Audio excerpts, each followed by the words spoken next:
Count to 10. We're going to get a level here. We're going to see if people can hear. The stand-up comic, as I count to 10, I actually haven't counted at all. I'm supposed to count to 1, 2. How is it? Can you hear me back there? All right, well, my name's Chris Risley, and I pretty much started doing a little bit of stand-up here not long ago at the California. Let's hear it for Rough Jazz, as a matter of fact. Awesome.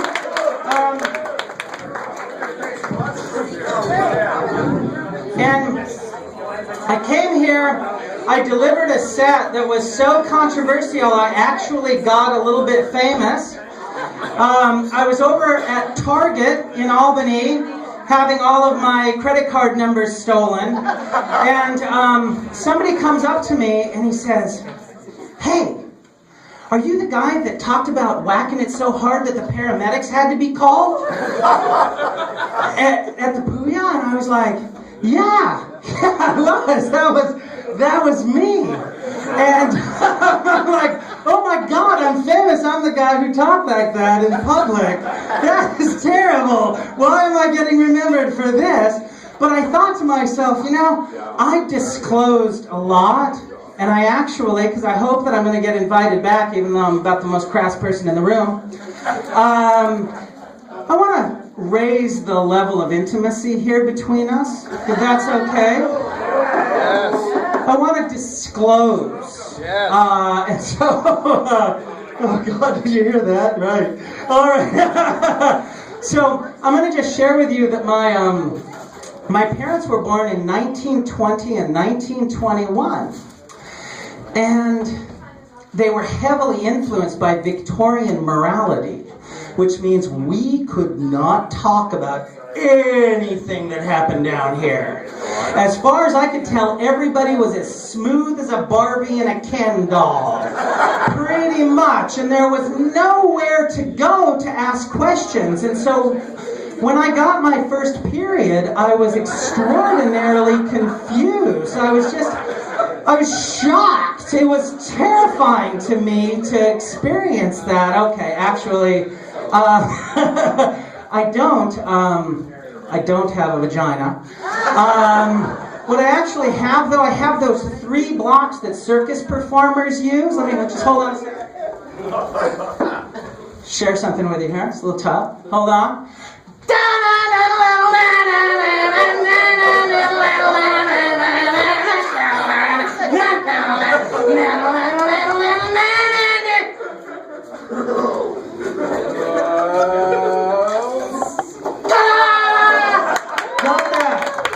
Got that. So I was preparing some material with a friend from school, sitting right over there, and it's about yoga pants. And the joke, I'm not going to tell the joke because the guy said, "If you tell that joke in public, I will kill you." And the joke touched upon, I am not telling the whole joke. Keep your eye on somebody pulling out a gun over there. The joke had to do with the fact that, like, as I was growing up, ladies wore clothes in public. And I got around to that joke, and my friend says to me, he says, "Dude, yoga pants are as close to sex as I ever get these days. And if you discourage a single woman from wearing yoga pants, I will bury you." So we are at a musical event, and so I wanted to share with you one of my greatest musical conundrums. David, you want to catch it? It takes an actual prop for me to do this because it has confused me. How many people remember that song that goes, "Give it away, give it away, give it away now," right? Give it away, right? And then there's that set of lines that go like this. They go, "What I gotta get it, put it in you. What I gotta get it, put it in you." I've always heard that and thought, why does he have to go somewhere to get what he has to put in? Because I keep it with me, you know? Like, what does he have to go and get? And I thought, Is it this? It is. It's the obligatory shake weight joke. Now, the shake weight joke actually I was telling that joke down in Eugene with one of those shrunken heads from Disneyland. Who remembers those? Old people? Old people that remember the shrunken heads from Disneyland. They were funny. And I pulled one out. I was doing this down at some stand-up shows in Eugene, and it worked a few times, but somebody finally get that super sensitive person, you know, and they come up to you, you can't be pulling out the shrunken head from Disneyland in public. I'm like, why not? He's like, that's racist. So I got a great big white dick. I'm going to hand it around. I want you to have some fun with that. Speaking of white dick, we just had our break, you know, and over Christmas break it gave me time to catch up on some of these television shows I keep hearing about. And so I spent $30 downloading all of the first season of Game of Thrones. How many Game of Thrones fans do we have out there? Woo!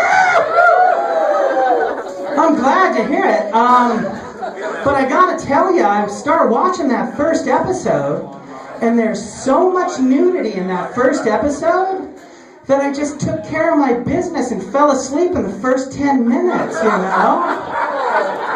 It was like, oh my gosh, you know, and I keep trying to watch it. I've made it to minute number 21. I swear to God, I've never slept better in my life. My family is completely freaked out with me, though, because they want to watch the whole thing, and they're like, stop it! Stop! Stop it, Dad, you're terrible.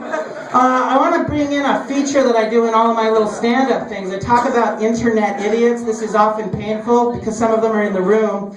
Not this room, but usually down in... No, I'm not going to say it.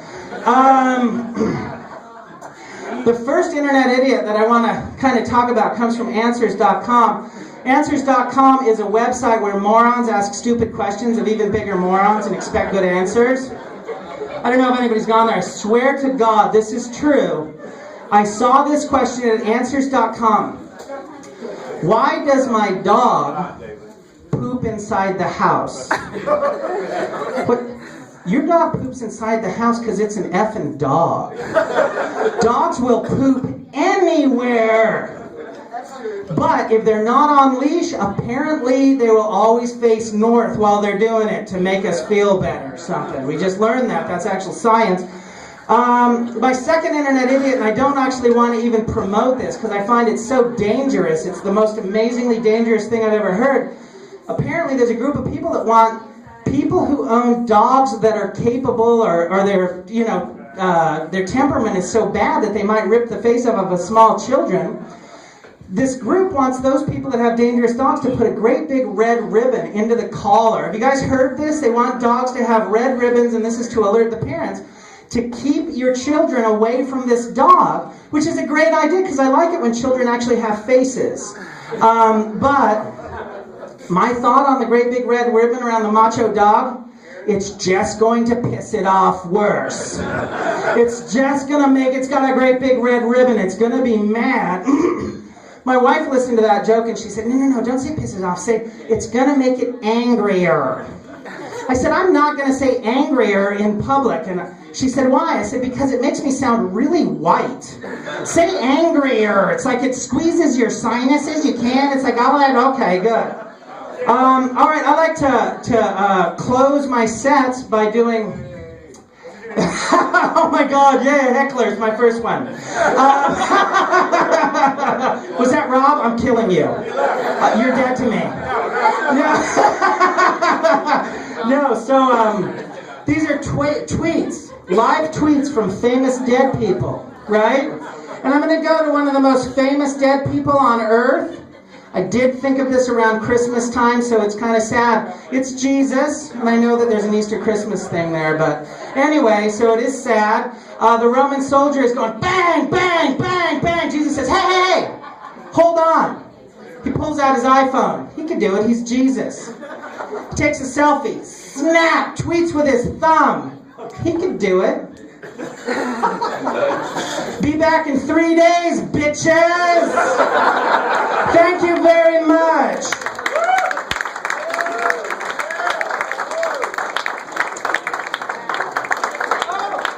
Hey, wait, there is more entertainment in store for you because the most excellent performance by the most dynamic physical performer I've ever met, Nikolai Kasatkin, is coming up. Give him a big hand.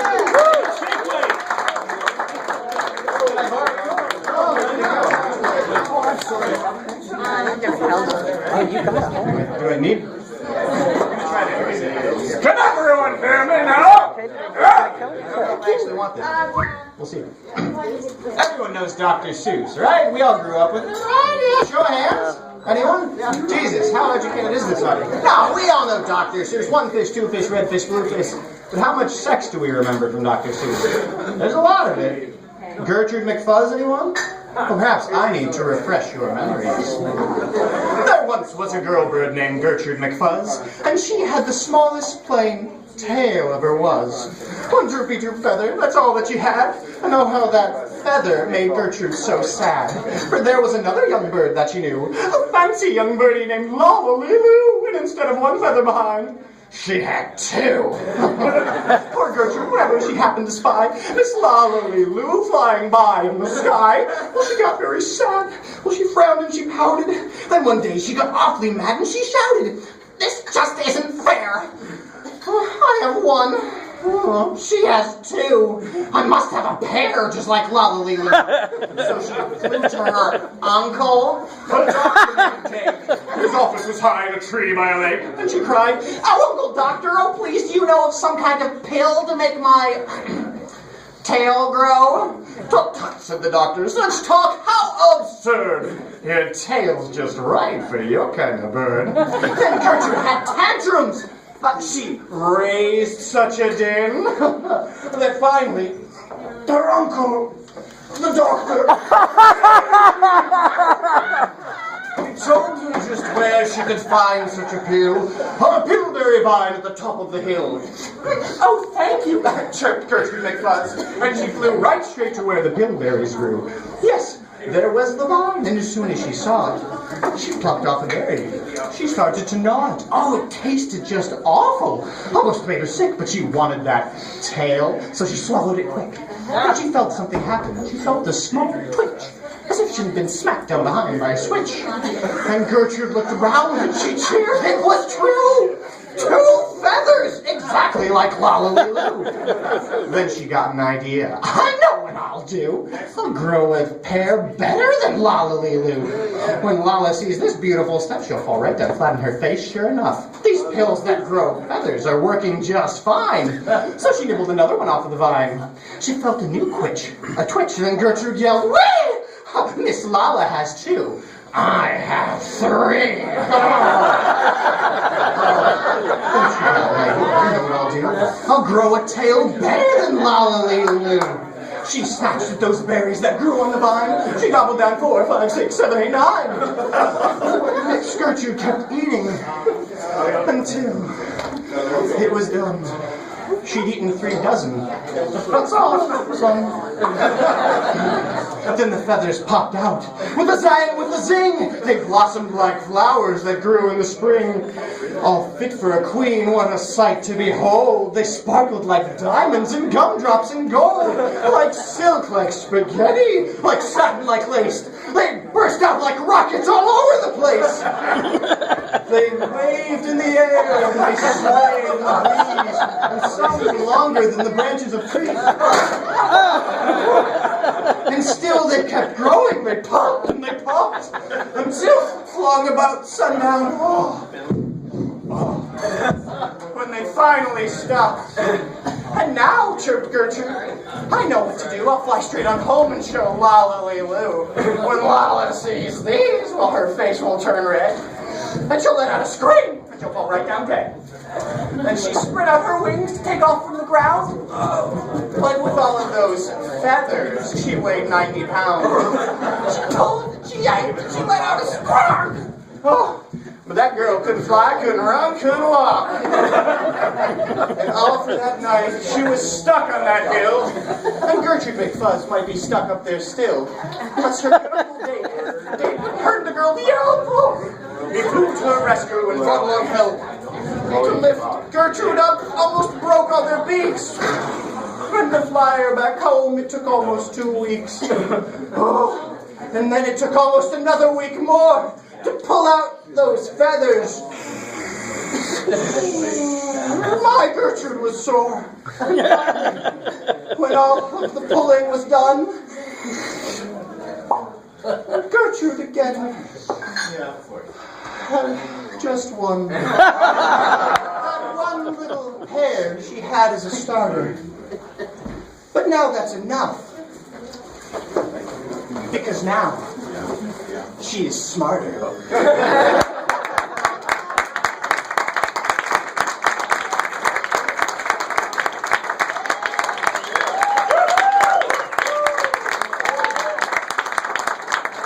Bet you didn't realize that about Dr. Seuss, huh? No problem. Introduce him. Nicely done. Ladies and gentlemen, Rough Jazz! Oh, and let's have another round for Nikolai Kazatkin.